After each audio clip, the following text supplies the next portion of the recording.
There are places on this planet where nature imposes a silence so absolute that the human mind, unmoored from its sensory anchors, begins to fill the void with its own ghosts. Antarctica is the largest, quietest, and coldest of these deserts, a continent of profound oblivion under a sky of cold, indifferent stars. In 2018, the Erebus Research Station, a state-of-the-art subterranean facility operated by the enigmatic geoprospecting conglomerate Ethelred Industries, housed 8 of the world's brightest scientists. They were a hand-picked crew of geniuses, the best in their respective fields, assembled for a mission that promised to redefine our understanding of the past and secure the future of the company that sent them there. Their public mission was a noble and ambitious one: to drill deeper into the ancient ice shelf than ever before, to pierce the veil of time and extract pristine core samples that were millions of years old.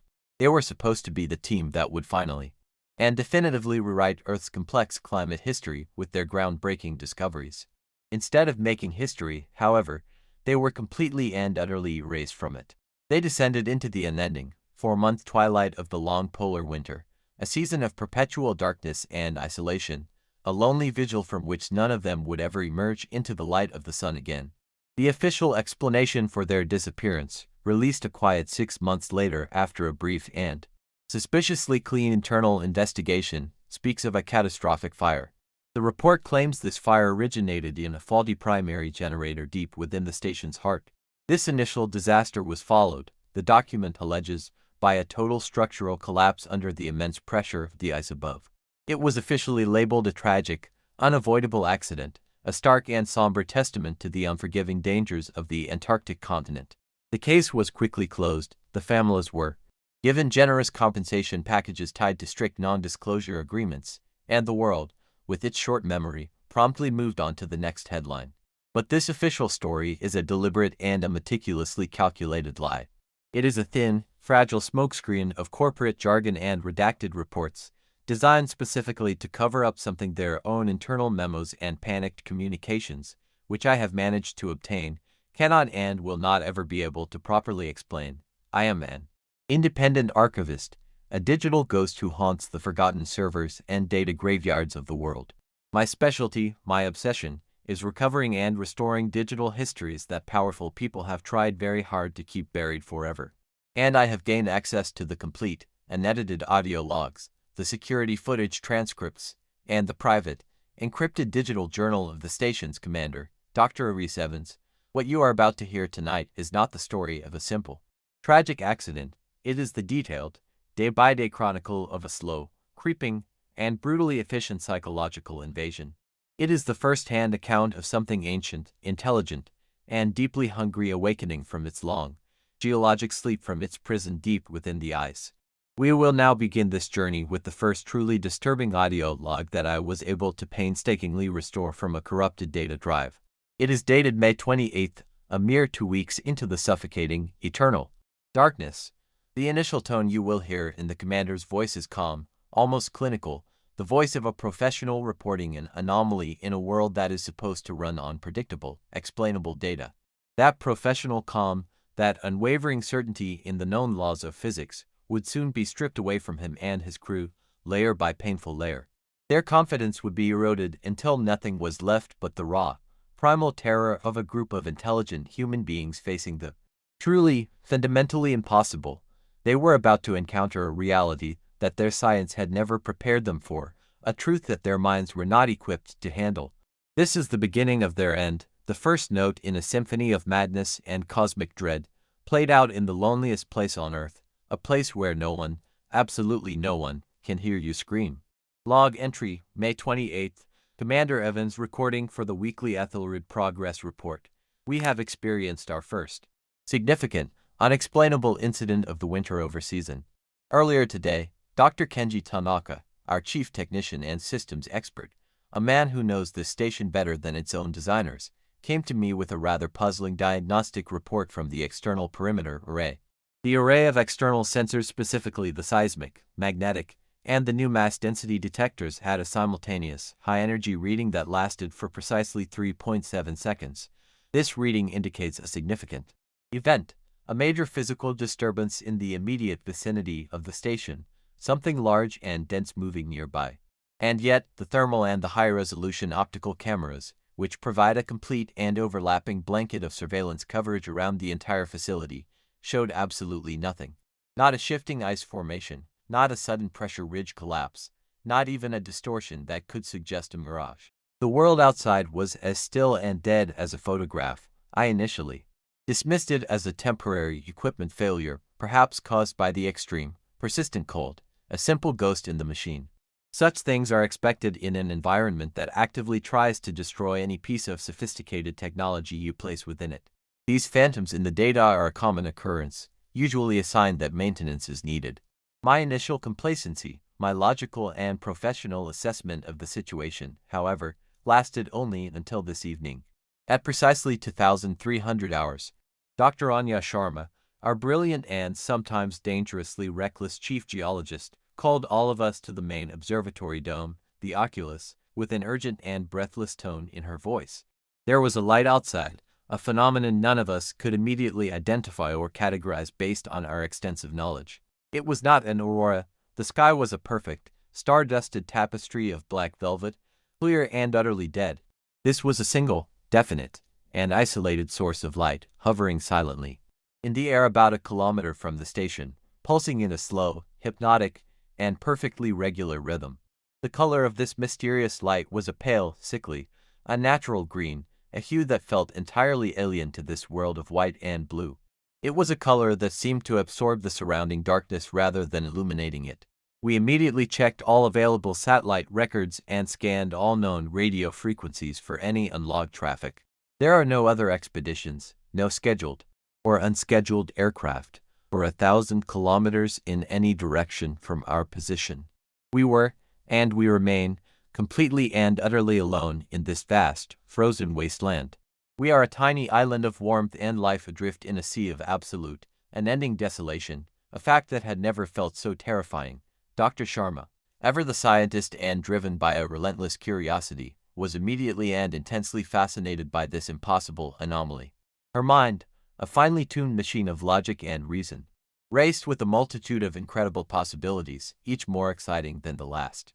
She theorized that it could be a novel form of cryoplasma, a stable energy phenomenon never before documented by science, a discovery that would make their careers.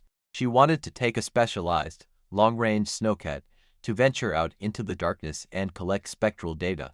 She argued passionately that it was their duty as scientists to investigate, to understand this miracle, but I had to formally and forcefully forbid it.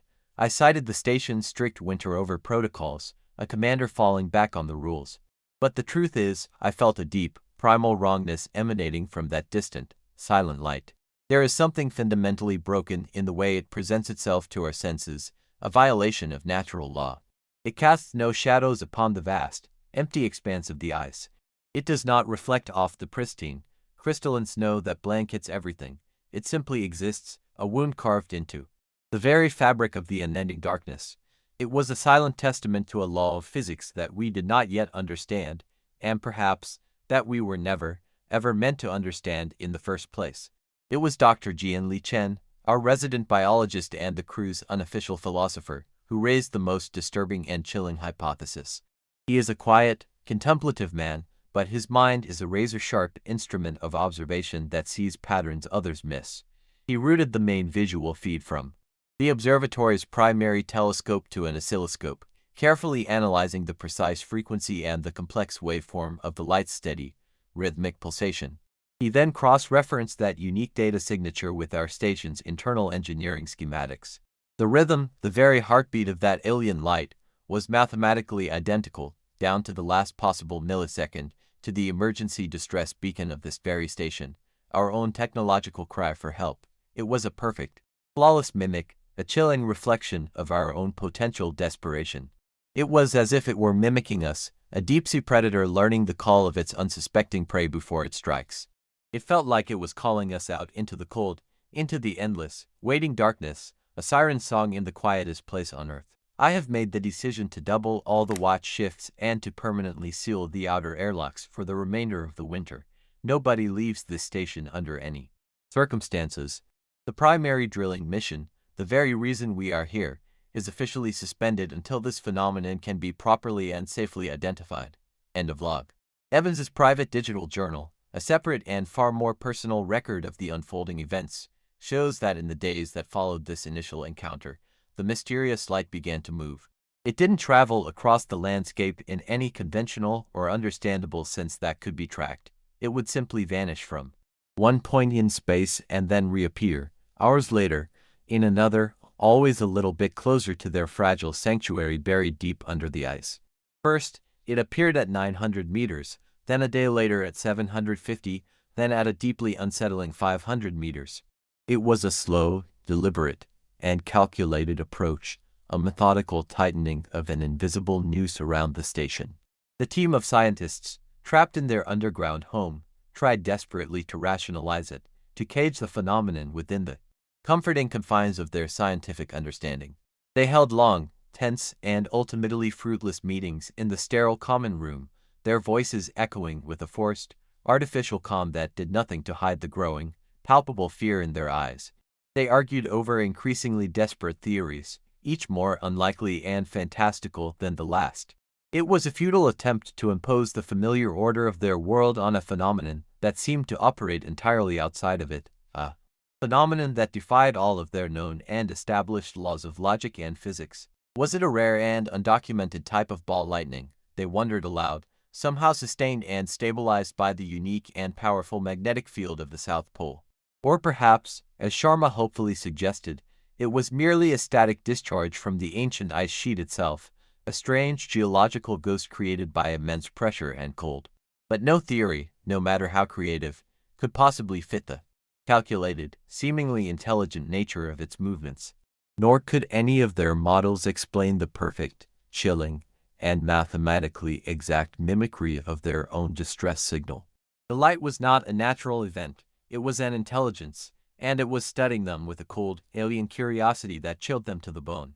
The station, once a gleaming beacon of scientific collaboration and the pinnacle of human ingenuity, began to feel like a cage. It had become a tomb, buried deep beneath a literal mountain of ice and snow, a place from which there was no easy escape. 8 brilliant minds, each with their own ego, their own fears, and their own unique psychological breaking points, were now trapped together in a subterranean pressure cooker, and the heat was rising with every passing hour. Paranoia, like a patient and opportunistic virus, found fertile ground in their exhausted minds. It began to spread from one crew member to another, a silent contagion of fear and growing suspicion, finding its first true host. The virus of fear found its home in the station's most volatile and yet most crucial member, the chief engineer, Mikhail Petrov. He was a man who was already haunted by a profound and deeply personal grief that he had carried with him to the bottom of the world. The following audio log, our next piece of evidence, was recorded nearly 3 weeks later, on the 15th of June. The calm, detached professionalism that once defined Commander Evans's voice is completely gone. It has been replaced by a strained, weary tension. It is the sound of a man who hasn't slept in days and who knows, with a terrifying certainty, that he is quickly losing control of his command. The light is now less than 200 meters from the station's main viewport. It hangs there in the darkness, just beyond the effective reach of our powerful external floodlights, a silent, pulsing green eye in the infinite, suffocating night of the Antarctic winter. We can see it from the galley window while we eat our tasteless, reconstituted meals, a constant, unwelcome dinner guest. No one has slept properly for a week.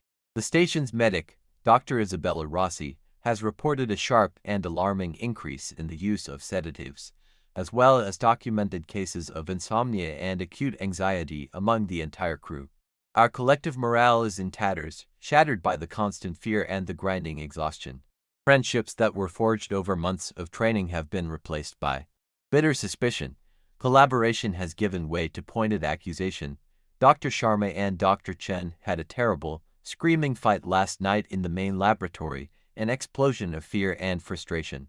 She accused him of being a coward, a man paralyzed by his own fear and outdated superstitions. He, in turn, accused her of having a suicidal recklessness that endangered every single one of us. The truth is, I think they're both just terrified, two brilliant minds lashing out blindly in the encroaching, silent darkness, unable to comprehend what is happening to them and their world. Our chief engineer, Mikhail Petrov, a man I once respected and admired for his skill, is completely falling apart at the seams. He was always a volatile man, a true genius prone to dramatic fits of passion and wounded pride, but now his behavior has become dangerously unstable and deeply unpredictable. He has locked himself inside the communications room, the station's only link to the outside world, refusing entry to anyone but his junior technician, Kenji Tanaka, a quiet and intimidated young man who looks just as scared as the rest of us. And, I fear, Petrov may have a very good reason for his self-imposed, paranoid isolation. He believes he is protecting us, but he is doing the opposite.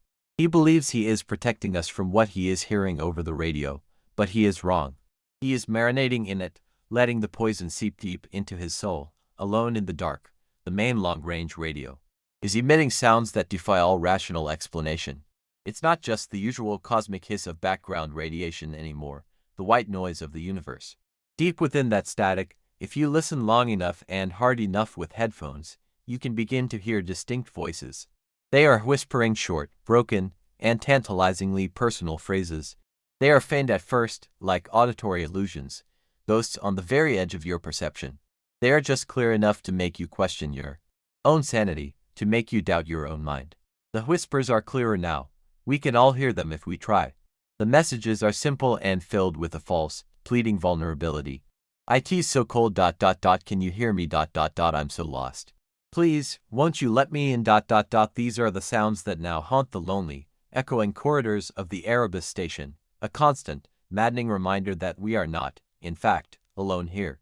And our mysterious, unseen companion is learning to speak our language with a chilling and truly terrifying speed, evolving before our very ears."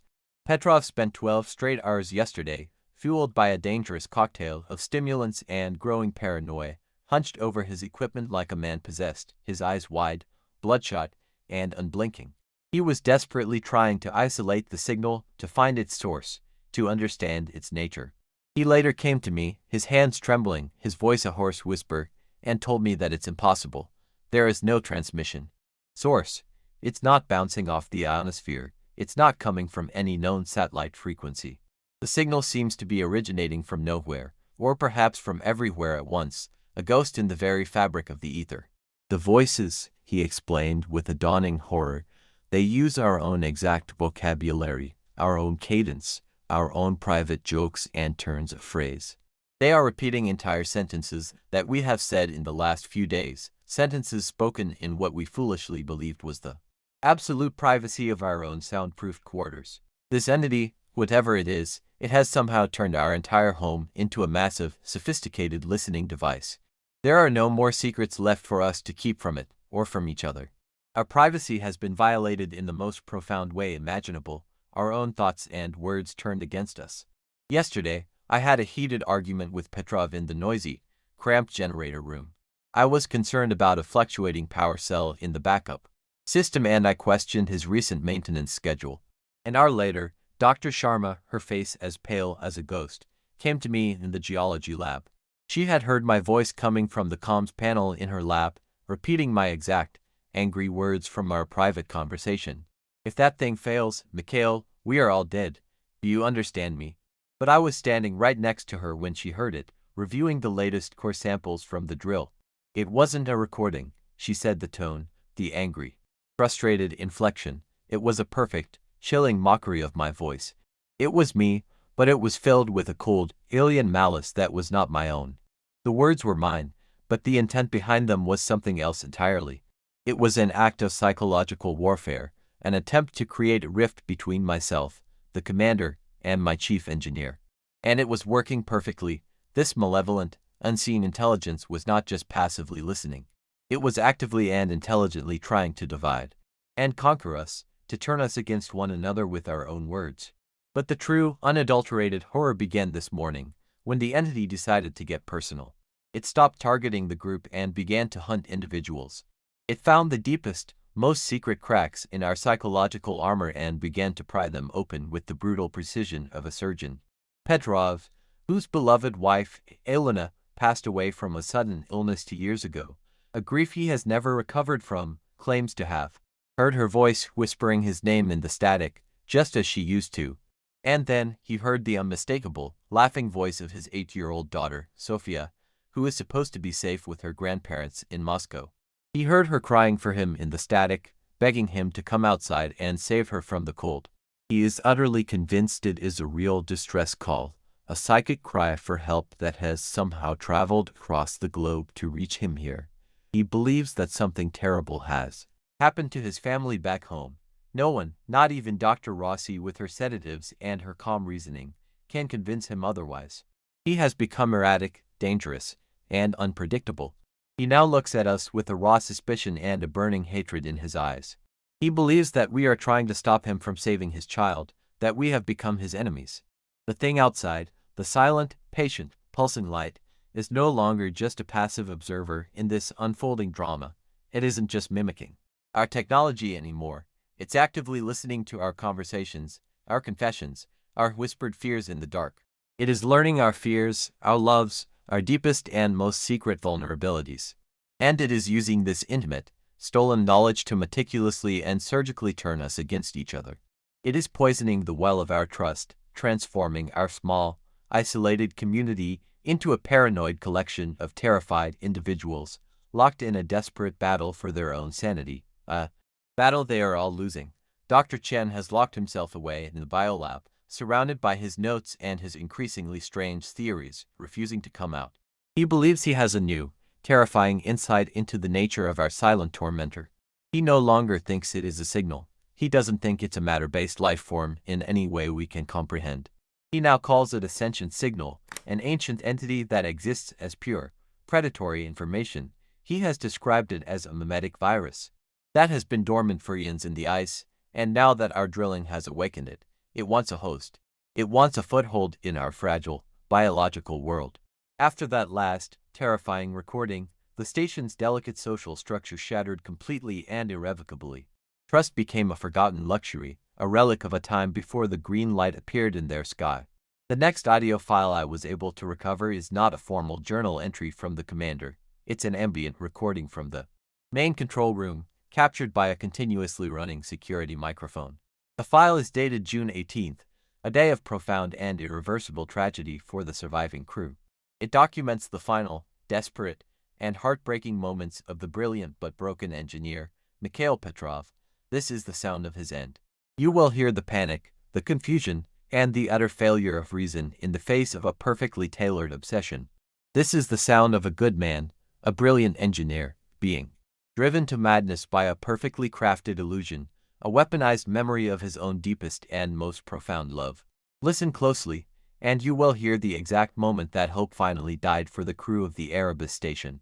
It is the sound of the first human soul being harvested by the ancient, hungry entity that was awakened from its sleep in the ice. This is the point of no return. The recording begins with the low, constant hum of the station's life support systems, the building's mechanical breath. Then you can hear the panicked, pleading voice of Dr. Sharma, trying to reason with a man who is beyond reason. Mikhail, stop. For God's sake, think about what you are doing. It's not real, it's a trick, it's in your head. Then, Petrov's voice, no longer recognizably human, but a raw, animal scream of pure anguish and unrestrained rage. I heard her, I heard Sophia, she's out there, lost in the cold. I have to get her, open the damn door. He is a father desperate to save his child. Powerful and primal urge, Dr. Chen's voice, sharp and urgent, a scientist trying to reason with the emotional force of a hurricane. It's a trap, you fool. It is an auditory illusion designed specifically to prey on your emotional state. It's using your own mind, your own grief, against you. Don't let it win. Fight it, Mikhail. The recording is then filled with the chaotic sounds of a violent physical struggle, the grunts of effort, a heavy impact against a metal wall, and then the loud, piercing alarm of the main airlock beginning its pressurization sequence, a sound no one on that station ever wants to hear. It is the station itself screaming a warning. Dr. Evans's voice, the commander's powerful roar, bellows over the piercing, deafening alarm. He's overridden the lockdown. He's opened the inner hatch. Hold him. Do not let him get to the outer lock. The alarm intensifies, reaching a deafening crescendo that seems to shake the very foundations of the station. There's a heavy, final, metallic clang of an exterior airlock bolt being released, a sound of absolute and irreversible finality. The recording is immediately drowned out by the violent, deafening roar of the Antarctic wind rushing into the small, confined space of the airlock, a sound like a hungry beast. The voices become muffled, whipped away by the gale, lost in the chaos. Then, there is a final, horrifyingly sudden silence as the inner airlock door slams shut, sealing the tragedy outside, and sealing the fate of the 7 survivors who remain trapped inside. Dr. Sharma's ragged, breathless, sobbing voice is the last thing we hear on the recording, a broken whisper in the sudden quiet. He's gone. He just ... he just walked out into the storm. He didn't even have his helmet on properly. And with that, the recording ends, leaving only the low hum of the machines and the sound of a woman weeping, the first witness to the station's slow and methodical execution at the hands of an invisible enemy. Mikhail Petrov, a brilliant engineer and a deeply grieving father, was the first to fall to the entity's power. His loss was not just a personal tragedy for the already fractured and terrified crew. It was a tactical and logistical catastrophe from which they could never hope to recover. He was their only senior engineer, the only one who truly understood the complex, life-sustaining systems of the station, the delicate dance of technology that kept them alive in the harshest environment on Earth. He was the station's beating heart, its mechanical soul, and the entity had just ripped it out with casual, brutal efficiency, using his own love as the weapon. Now, they were 7 survivors, wounded, terrified, and utterly, hopelessly alone. They were adrift in a sea of ice, and the sharks were circling, their silent, beautiful green light a constant promise of the horrors that were still to come. The entity had tasted its first victory, and its appetite for their minds, for their souls, was only growing stronger with each passing hour. The game had now changed in a fundamental way. The predator was no longer just observing its prey from a distance. It was now actively dismantling their defenses from the inside out, one broken mind at a time, with a patience that was truly eternal. The loss of Petrov shattered what was left of the team's cohesion and their fading hope. Trust was a forgotten luxury, a casualty of the psychological war they were so clearly and devastatingly losing. The next entry I have is from Dr. Evans's personal journal, written on a datapad. The handwriting, once the neat and precise script of a disciplined military commander, is now nearly illegible, a frantic, desperate scrawl that speaks of a mind that is approaching its own breaking point. The date on the entry is July 12th, nearly a full month after Petrov's tragic death. It was a month of silence, paranoia, and waiting for the other shoe to finally drop. That night, it did. Not just drop, it smashed through the floor with a terrifying and silent force. This entry marks the moment the external threat finally breached their fragile sanctuary.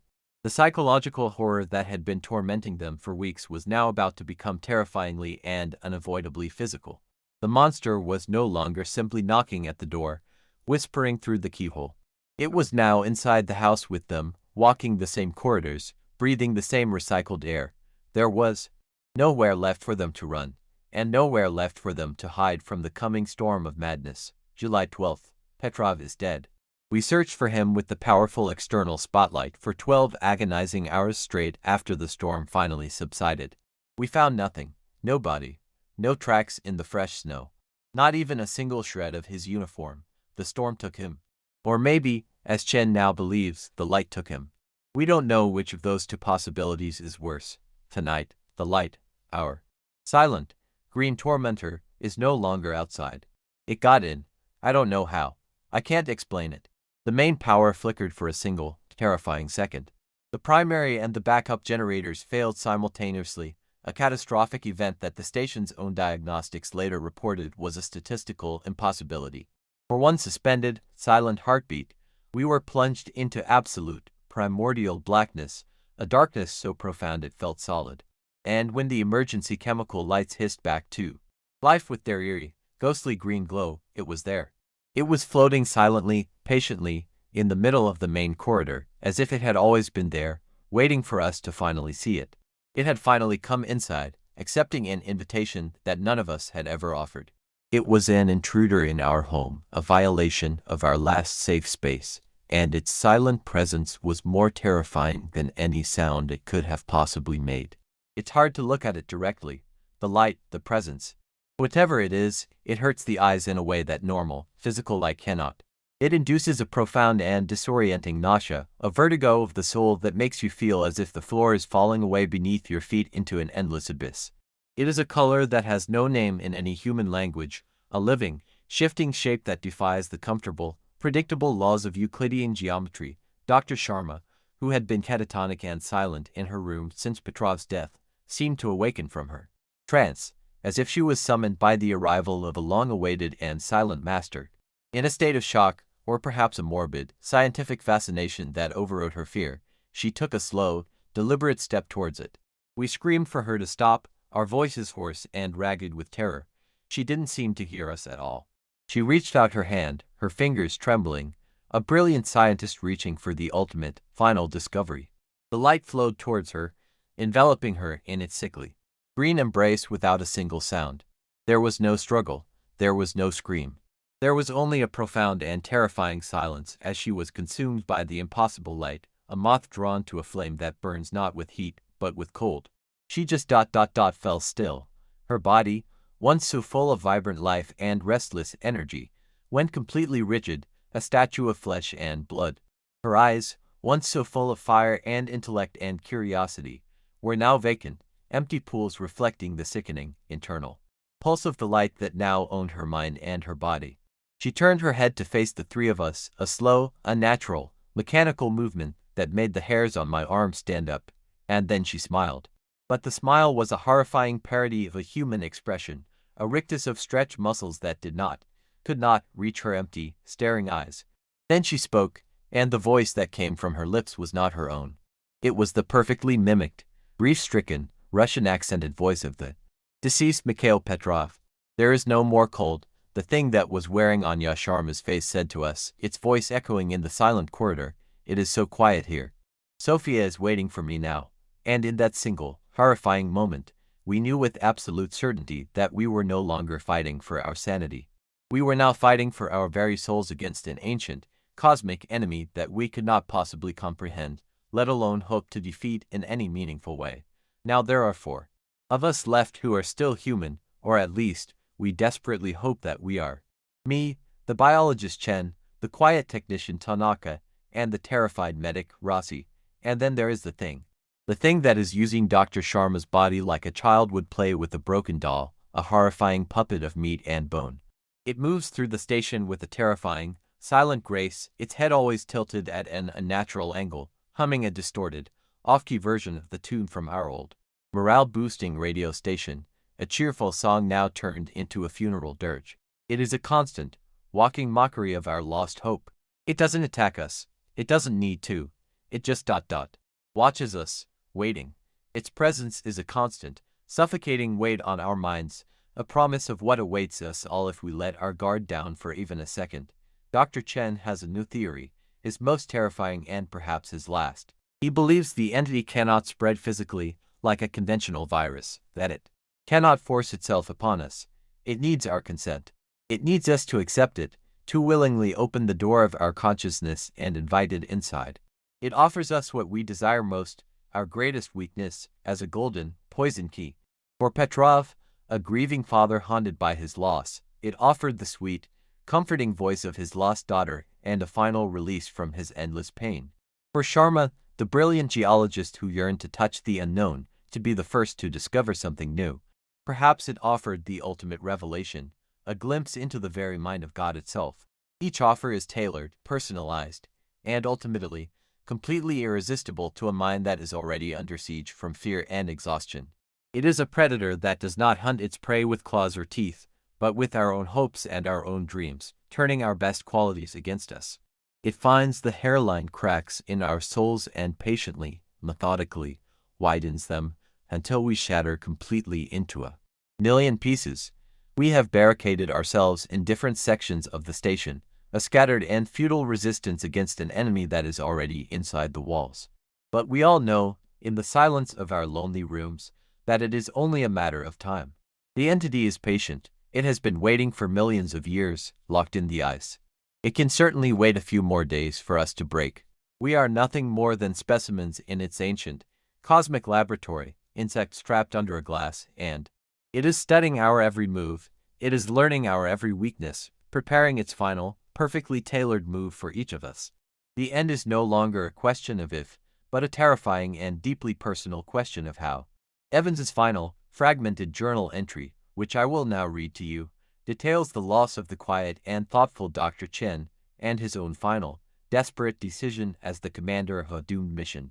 It is the last testament of a man watching the end of his world, a captain who is determined to go down with his ship and to take his silent, ancient enemy with him into the abyss.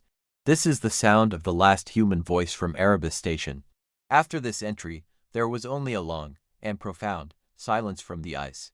The final act of this terrible tragedy is a quiet one, a battle fought not with weapons or with strength, but with memories, with hope, and with the last, stubborn embers of human defiance.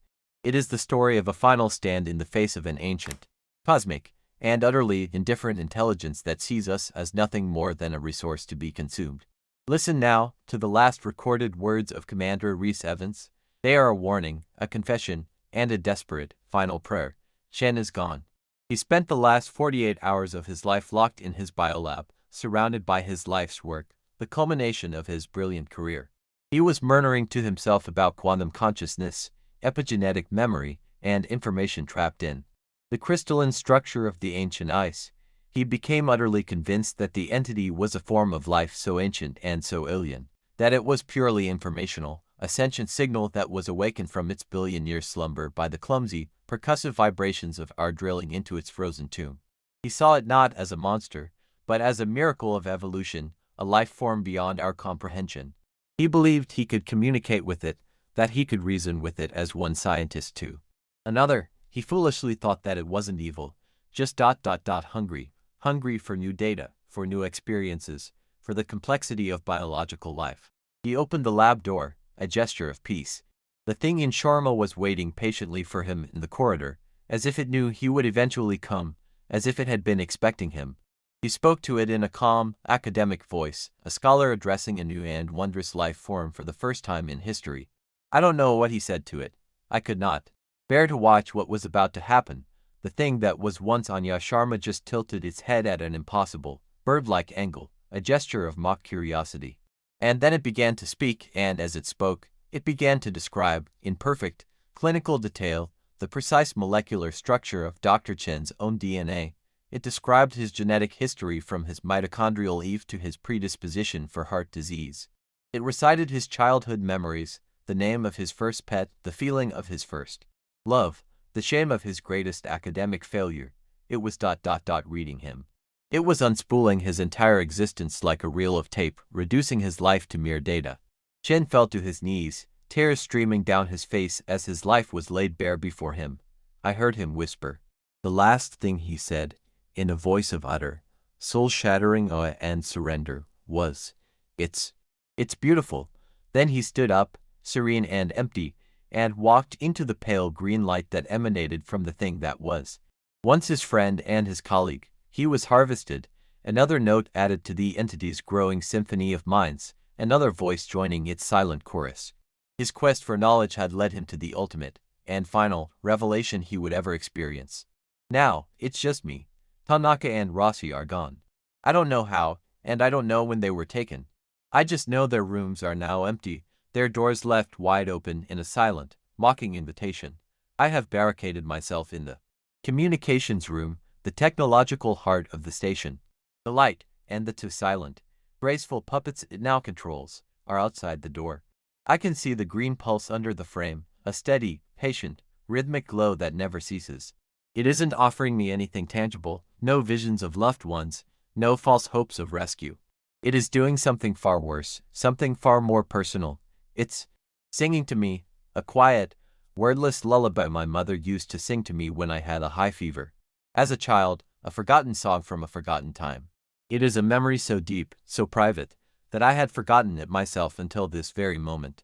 It is a song that no one else alive could possibly know. How does it know that? How? It is showing me, with this simple, cruel gesture, that it has already been inside my mind. It is showing me that it has already won the battle for my soul, and it is just waiting for me to accept my defeat and open the door. The reinforced steel door is starting to frost over, not from the outside, but from the inside. It's not the familiar, natural Antarctic cold. It is a different, deeper kind of cold, a cold that seems to emanate from the light itself. A cold that comes from the silence between thoughts, from the endless, empty void between the stars.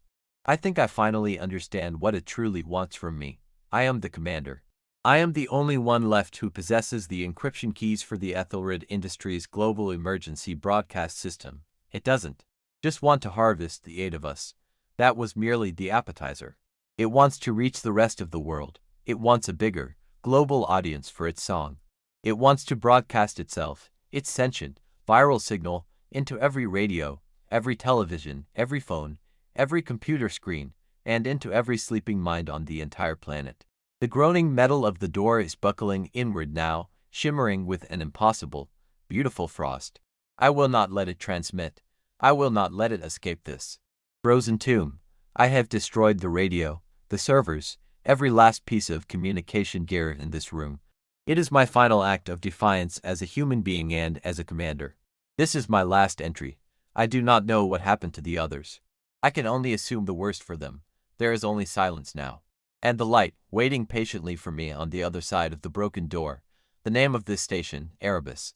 In the old Greek myths, it was the personification of primordial darkness, the void from which all of creation was born. What a terrible, final irony for us all. We came here seeking the light of knowledge and discovery. We thought we were fighting against the darkness of the long polar night, but we were so very wrong. We never stood a chance. It is not the darkness you should ever fear. It is the light that pretends to be your friend, the one that offers you exactly what you want, the one that whispers your name in the dark, promising an end to all your pain and all your suffering. That is the light that will devour you whole, leaving not even a shadow behind to prove that you ever existed. My time is up.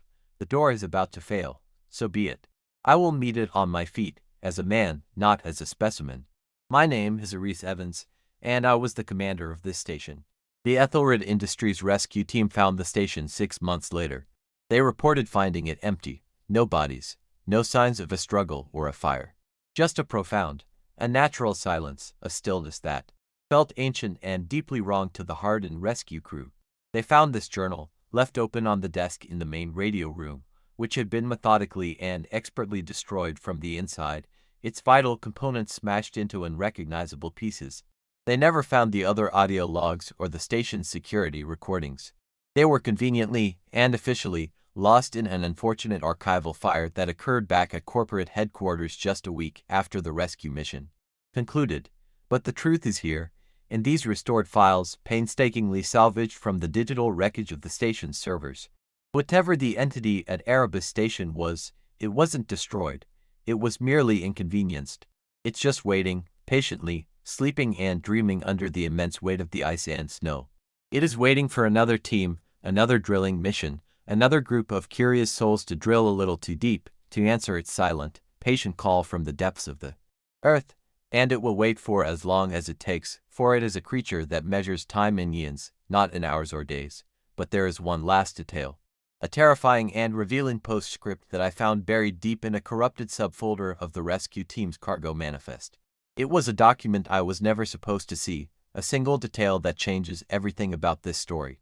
Everything was catalogued with sterile, corporate precision, the equipment, the personal effects, the research data. But one crucial item, the primary reason for the entire multi-billion-dollar mission, was listed as missing. Of the 12 deep ice core samples the team had successfully extracted before the silence fell, only 11 were found and recovered from the station's cryogenic storage. Sample number 7, taken from the greatest depth, from a layer of ice estimated to be over 2 million years old, was never located. Its specialized containment unit was found in the lab, open, and it was empty. The specimen, whatever it was gone. This leaves us with one final, terrible, and world-altering question that haunts me to this day. The entity didn't invade the station from the outside. It didn't break in, it was invited. Did they bring it in with them, locked inside that ancient, beautiful piece of ice? Did they drill into a tomb that should have remained sealed for all eternity? What do you think was trapped in that ancient ice sample for 2 million years? What happens when a mind that has slept for longer than humanity has even existed finally wakes up and finds itself in a new world, a world full of new minds to consume? Leave your theory in the comments section below. I will be reading all of them. And if you believe that some doors, once they are opened, can never be closed again, then subscribe to this channel and turn on all notifications. There is more to come, so much more. For now, sleep well, if you can.